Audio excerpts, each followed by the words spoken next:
একটা বিষয় হচ্ছে যারা বিভিন্ন মামলায় আসামি হয়েছে, এখানে আমাদের অনেক পুলিশ সদস্য আসামি হয়েছে এবং যেসব সদস্য যার সম্পৃক্ততা আমরা পেয়েছি, প্রমাণ পেয়েছি, আপনারা জানেন ইতিমধ্যে সেই সকল সদস্য অনেককে আমরা গ্রেপ্তার করেছি। এই সংখ্যাটা 17 জন পুলিশ সদস্য, এখানে সিনিয়র কর্মকর্তারা রয়েছেন, মাঠ পর্যায়ে কর্মকর্তা রয়েছেন, তাদেরকে গ্রেপ্তার করেছি।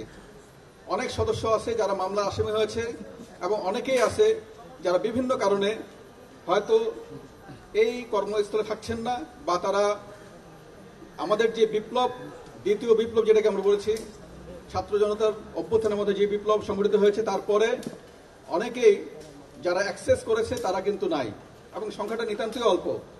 আপনারা জানেন যেটি আমরা একেবারে ইউনিট ওয়াইজ হিসাব করে দেখেছি, এটি সংখ্যা হচ্ছে মাত্র 187 জন।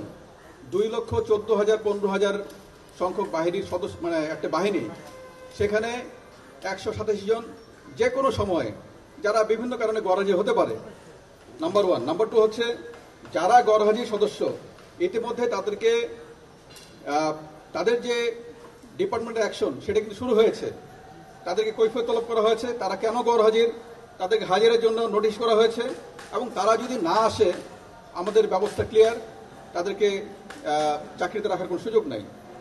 একটা হচ্ছে যারা স্বাধীনভাবে বিভিন্ন দেশীয় এবং আন্তর্জাতিক ইস্যু নিয়ে যারা তাদের মতামত তুলে ধরতে চায়, যেমন ইসরায়েলের বিরুদ্ধে আপনারা জানেন যে ফিলিস্তিনের উপর ইসরায়েলি আগ্রাসন, সেই প্রেক্ষিতে অনেকে মিছিল মিটিং করছে, সেটি একটি পক্ষ আছে।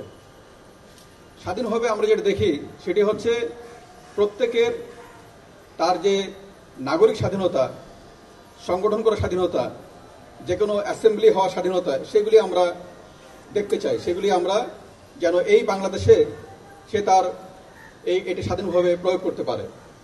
কিন্তু কেউ জঙ্গি তৎপরতা করবে বা আইএসআই বা অন্য কোনো সংগঠনের ভাবাদর্শে চলবে, সেটার কোনো সুযোগ নাই। ইতিমধ্যে আপনারা দেখেছেন যে হিজবুত তাহরির, এটা নিষিদ্ধ সংগঠন, তার যে মূল সমন্বয়ক, মিডিয়া সমন্বয়ক, তাকে আমরা গ্রেপ্তার করেছি। আমরা তথাকথিত পতাকা নিয়ে যারা হঠাৎ করে ঝটিকা মিছিল করেছে, সেই ধরনের 3 জনকে আমরা অ্যারেস্ট করেছি গত 2 দিন আগে।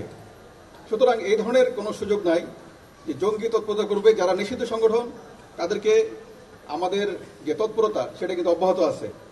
জামিন, এদের মধ্যে আমরা হিসাব করে দেখেছি যে যেসব জঙ্গির কথা বলা হচ্ছে এবং যারা জামিনের কথা বলা হচ্ছে, জঙ্গি এবং সন্ত্রাসী, এই জঙ্গি এবং সন্ত্রাসীদের জামিন কার্যক্রমটা অনেক আগে, বিগত সরকারের সময়ে তারা কোনো কারণে তখন বের হতে পারেনি, বের হয় নাই। আর যারা বের হয়েছে তাদের কিন্তু তাদের উপর আমাদের নজরদারি সেটি কিন্তু অব্যাহত আছে। কেউ যদি আবারও কোনো সন্ত্রাসী কার্যকলাপ জড়িত হয়ে পড়ে, কেউ যদি জঙ্গি কার্যকলাপ জড়িত হয়, সেই ক্ষেত্রে তাদেরকে বিহাইন্ড দ্য বার্স থাকতে হবে, তাদেরকে বাইরে আসার সুযোগ নাই।